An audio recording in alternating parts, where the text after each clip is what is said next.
this so to be with Him, to kneel at His feet. And we need our hearts clean. We need to look around and say, Father, what can I do today to obey You and glorify You? Yes, I've always, my desire, and I agree with you, sister, my desire is to kneel at His feet and kiss His feet, because I feel unworthy to do anything else.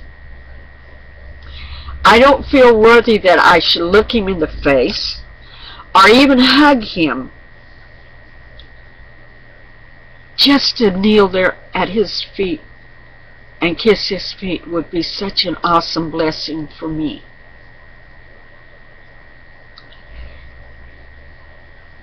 And I'm reaching out to the sheep tonight because, see, He's coming soon. I really believe He's coming soon. What hour, what day, I don't know. But we need to be prepared. We need to keep those lamps burning. We need to put oil into those lamps. You know, it talked about the 10 virgins. 5 of them was wise, and they had oil in their lamp. Not only did they have oil in their lamp, they took containers with them. But then you had the foolish ones that had oil in the lamp, but they didn't take any reserve for them. So when they heard that He was coming, they heard that sound, that the bridegroom was coming, they wanted the oil from the wise, and the wise was wise enough to say, no, you go out and buy from somewhere. You go out and buy it.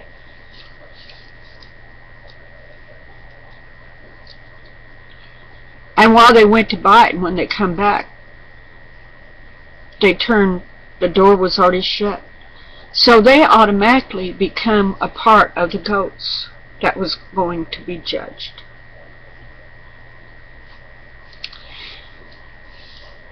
In the kingdom of Yeshua, that 1,000 years that will happen right after this in Matthew, because you have the judgment first, okay? You have the goats and the sheep divided, and the sheep is the only ones that will get to come in and rule and reign with Him. The goats don't get to.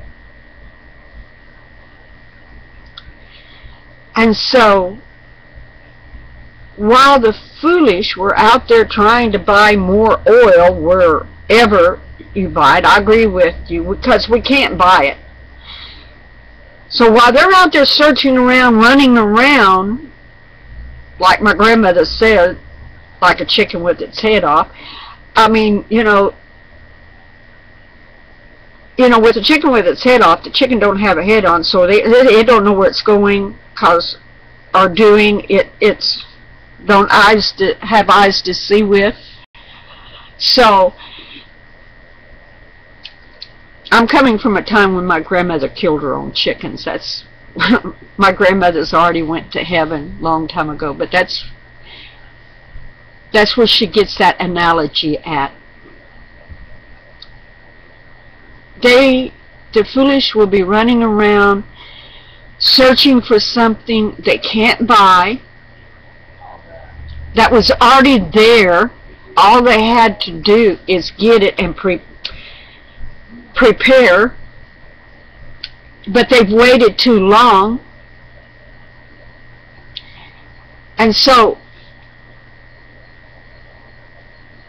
the righteous ones, the righteous sheep, those got to go in because they were prepared. They had their lamps burning. They had extra oil so they could pour in there. They were prepared for this moment. And that's what we need to do tonight. prepare ourselves. We need to get our lamps. We need to get those wicks trimmed. If anybody knows anything about an oil lamp of any kind, after you burn it, you've got to pull it up and trim off the burnt stuff, and then you light the oil lamp. So they were ready. They were ready for his coming. They were ready and prepared for his coming. But the foolish ones that run off and that are running around prophesying stuff left and right, that's just, I mean, I don't even know where they come up with it. The only way they can come up with some of it, they have to be in tune with Satan and be listening to his words and not God's words. I mean, I've run up against quite a few false prophets and false teachers. And sometimes I sit there and I wonder, where did they get that junk at? Where did they get it? Where did it come from? It didn't come from God. God is not a liar, and he's not the kind to be mocked. And when he tells you the truth, he tells you the truth. And he says, be prepared. Yeshua HaMashiach, Jesus Christ, says, be prepared at all times. Night or day, any hour he could come back. He says, any hour he could come back. And I know we all assume that it's the midnight hour. Well, somewhere it's not going to be the midnight hour. Because when he comes, he's coming to all around the world. All around the world. It's going to be the midnight hour for some, but it's going to be high noon for others. Because that's the way the world turns. When part of it's in the darkness, part of it's in the light. So when he comes and he calls you out and he calls you forth, it can be any time. Any time. Night or day. Midnight or noon. You have to be ready for him. So when the dividing comes, that he will look at you, and this is what I want him to do. I want him to look over there and he say, Barbara, come over here on my right hand side. You're part of the sheep.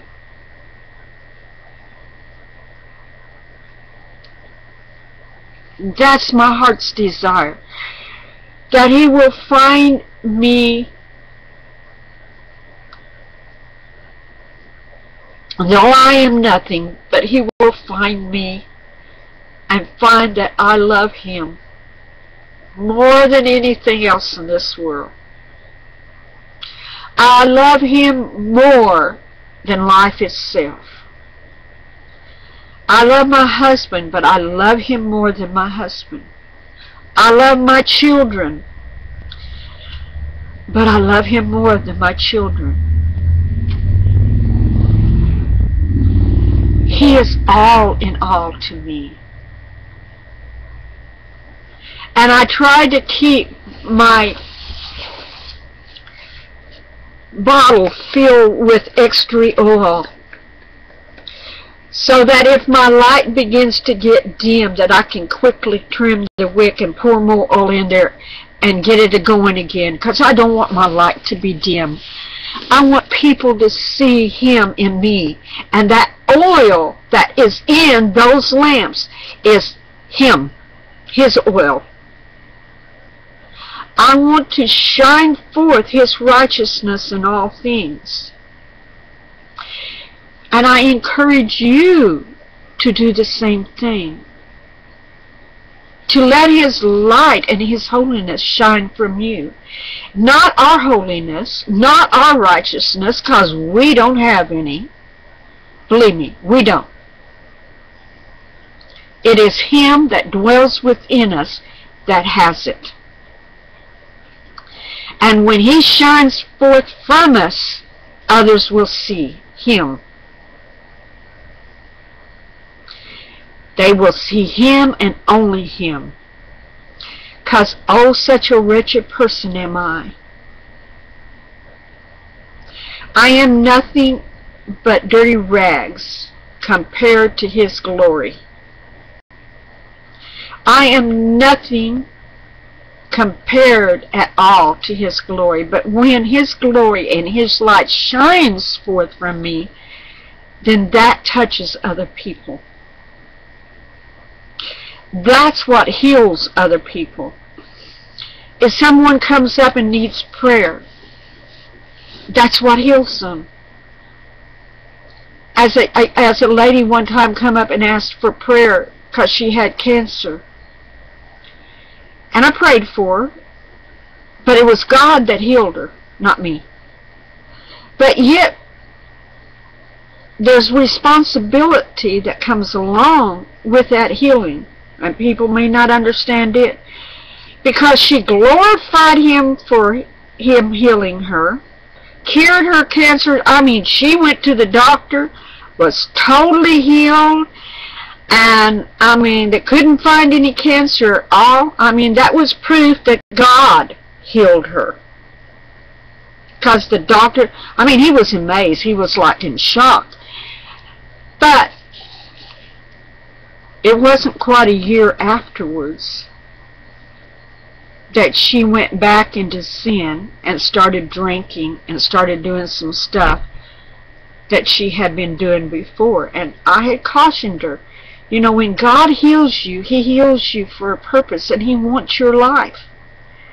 Well, she went back on Him, and about 2 months later she did die. Not from the cancer, but from an infection that she got.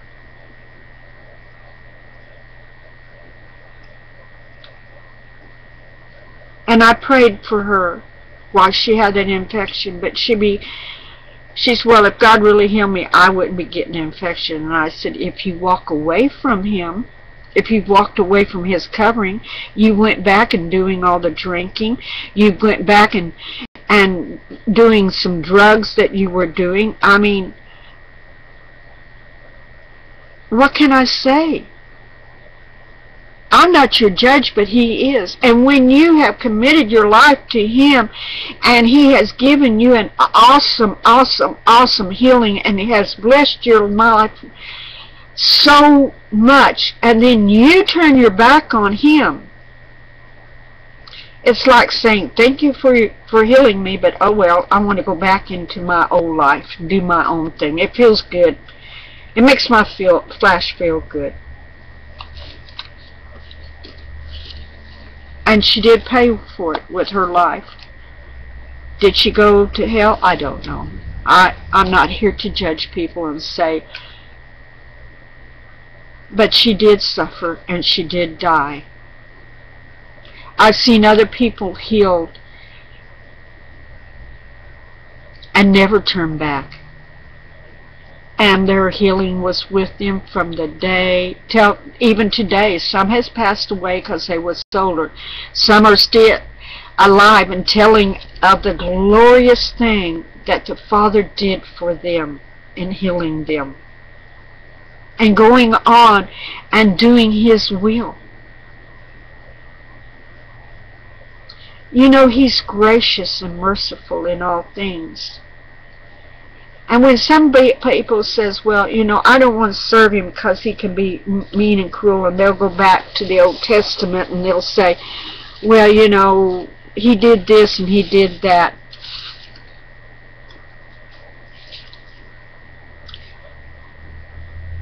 Let me tell you that God created this earth, and He created all mankind. And He created us in His image for His glory and for His righteousness. And He's willing to give that glory and that righteousness to us if we walk in Him. He will show His favor upon us. But if we turn our back from Him, then we have tied His hands. we tie them ourselves by not yielding and being submissive to Him in all His goodness.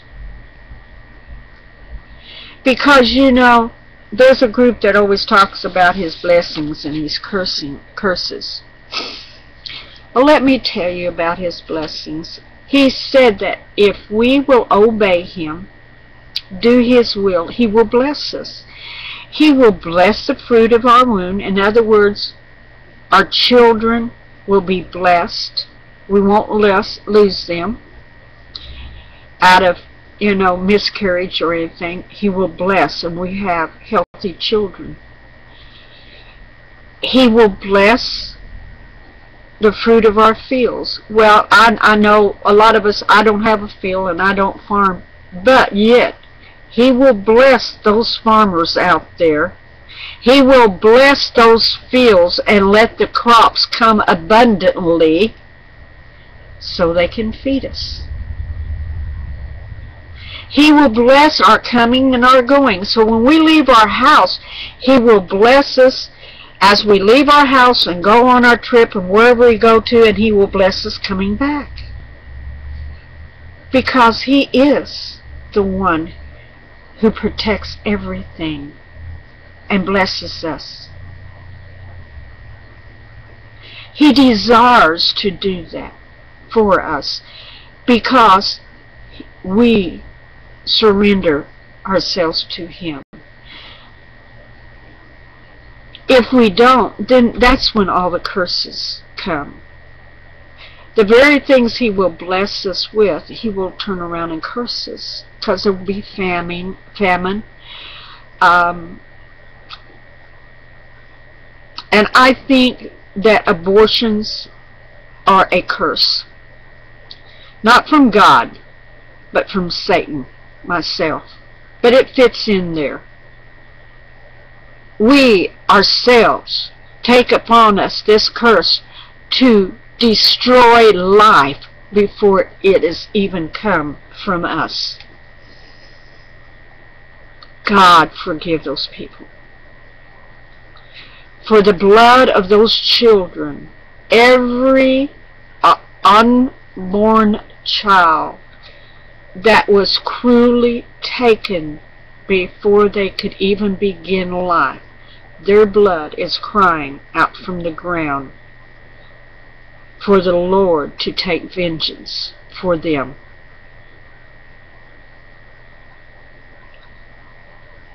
And one day He will. One day He will. Now, I'm not saying that young woman can't get forgiveness, because she can. That's the reason why I don't go out and walk the picket line and harass them. What I do is I try to speak to them in love and kindness and ask them if there's any other way that I can help them. Because they're in a place that they think they have to do this. They think it's all right because society teaches them they're not alive yet. They're just a piece of meat. So big deal. It's just cutting a piece of meat out, throwing it away. No problem. But society is lying to our young women. Satan has put this upon our society to lie to every one of those young women. And there are churches that's going along with it. God help them, because they will be judged. Whenever you have a minister, whenever you have anyone that says, I am of Jesus Christ, I believe in Him and I serve Him, and they encourage a young person to go out and commit abortion, how dare they? They're bringing judgment on themselves. This country's bringing judgment on itself. But not only this country, other countries. America's not the only one that's in tune to getting rid of the babies. It's around the world. It is a thing of Satan. Because that's what Israel did when Jezebel they would take their babies out, or at least they let them be born, you know. But they went and take them and they lay them in the arms of an idol that is got fire in it, hot, burning hot, and offered it up to them and burn them. The same thing that women are doing nowadays, offering their babies up to Melech, the false god. And they will be judged for it. That young girl can ask for forgiveness and get forgiveness. And she will be sorrowful for what she did. I know some that has had abortions, and I've talked to them, and I've seen their tears and their sorrow, and saying, I wished I hadn't have done that. I wished I'd have done anything else. I wished I hadn't have done that. And they would grieve and grieve and grieve. And I've told some of them, I would say, well, there's one thing I know, that baby went to heaven. The minute that baby was ripped out of the womb, the father took that baby in his arms and brought him back to them.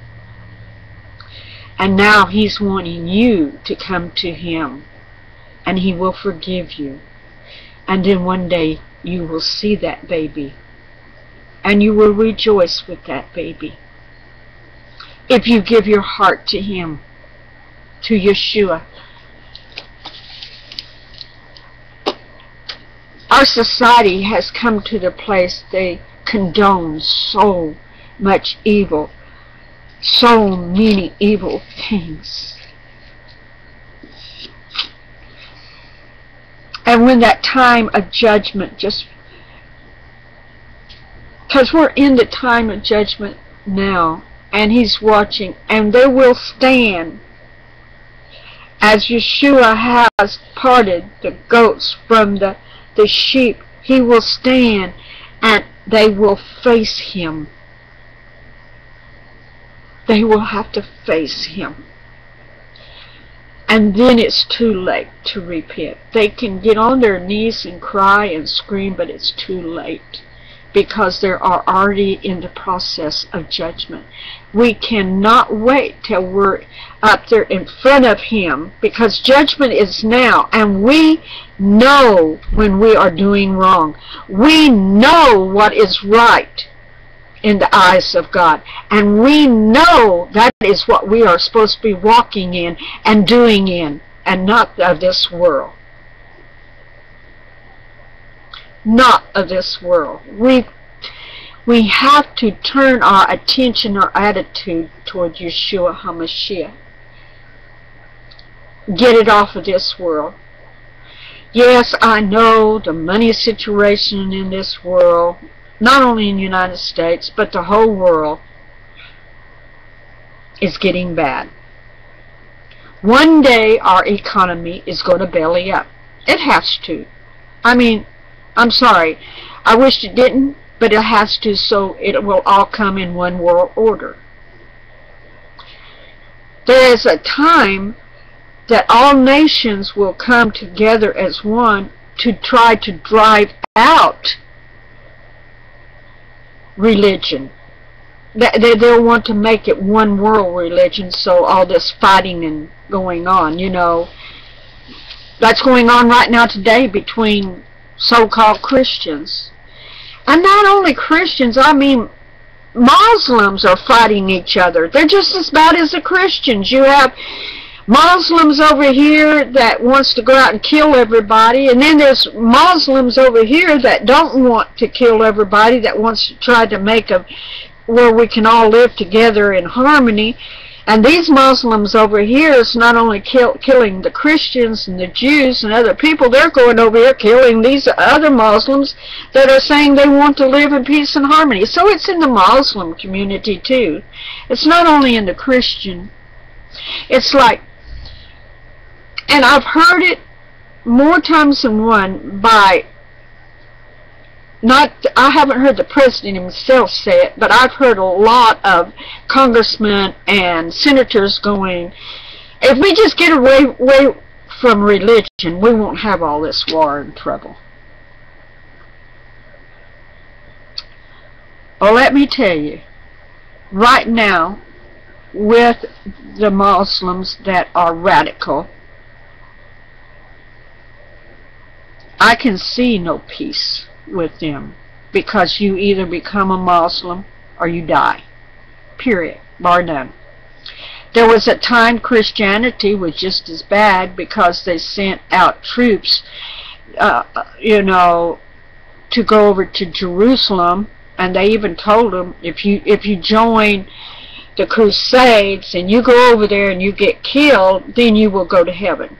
Sort of like what the Muslims teach. If you go out and blow up yourself, you'll go to heaven. You know, so Christianity has kind of taught the same things that Muslims are trying to teach. I would say no different. Yeah, jihad. I think that the Crusades was a jihad myself. They did it in the name of Jesus Christ. Jesus Christ did not say, yes, go do this, but they did it to the demand of the Catholic Church, a man-made religion that tells you to go out and do something that you shouldn't do. The Muslims are having jihad, not because God or Allah really tells them. Because see, I read some of that book, and some of it is very peaceful, others it's not. In fact, according to the Quran, a jihad is that you should declare a jihad on yourself to clean out yourself so you'll be ready for Allah. I've read this. I'm going, wow, maybe we all need to declare jihad on ourselves when it comes to that point, because we do need to clean ourselves out for Yeshua when he comes.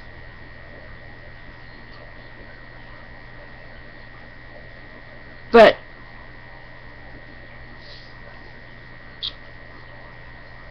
I marvel at the goodness of the Father, because this world has become so wicked and seems to be growing more wicked. If I was God, I would have probably already destroyed this world, because I'm not as even-tempered as God is. I'm not as merciful as he is when it comes to so much sin. Sin. I'm talking about sin. I just would want to wipe them all out and say, okay, I'm done. But you know what? He doesn't do that. He looks upon us in mercy and in love and in compassion. And that's how we have to look at each other, no matter how hard it may be. No matter how hard it may be to look at your enemy in mercy and in love, as he looks at us. That's why he keeps extending the time for more people to come into him, because he desires no one to die and go to hell. He wants everyone to come to the part that they come unto him. They love him and become one with him, so that we can become one in agreement and in the word and in the truth of him, Yeshua, Jesus Christ. Even he said, I desire for you to become one with me as I am one with the Father. That's his desire. That means we have to put all the hate, all the anger, all the bitterness, everything like that away from us, and open our hearts up to him. letting the purification of His love come within us and cover us.